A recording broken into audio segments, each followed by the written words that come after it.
I want to take our last 7 or 8 minutes to talk about the upcoming integrated foreign policy review. So for people who are joining us from outside of the UK, this is a really all-encompassing review of UK foreign policy that's going to include direct foreign policy, but also security policy, development policy. It's being touted as the biggest overhaul of UK foreign policy in decades. What can we expect from that for development? So, I mean, I think you're right. I mean, it's intended to be holistic, and that's a good thing. I mean, I think we would definitely pleased to see that all of the UK's objectives on development and security and foreign policy are being considered, and all of the tools are being considered at the same time. So that makes sense. I guess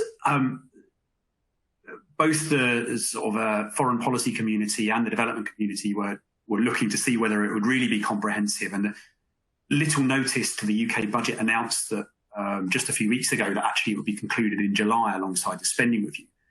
And so there's certainly, it seems unlikely to stick with that timetable, given the coronavirus focus. But that doesn't really suggest that it's going to be as holistic as it says on the tin. I suppose we don't know a huge amount about where it's going. I don't think at the moment. I think that there's been too big a distraction. I think what will be interesting though, from a development perspective, is if it really is holistic. Will it recognise that actually, in terms of security, the UK meets its 2% NATO target to spend 2% of its spend on defence.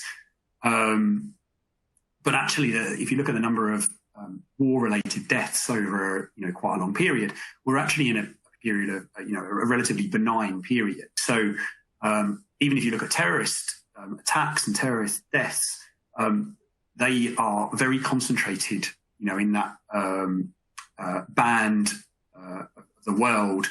Across the Middle East, and contrary to what a lot of people predicted after September the 11th, there hasn't been a huge explosion of terrorist attacks in the UK. I think when people look at the final death toll of COVID, it's going to dwarf those figures, and I do think that it'll be interesting to see whether the UK recognises that the world has changed and sees its development spending in a positive light. Due to the changing nature of the challenge and the changing nature of the world. So again, I think there are those views and pressures within the Conservative Party that want to see aid used more commercially to promote, companies' interests.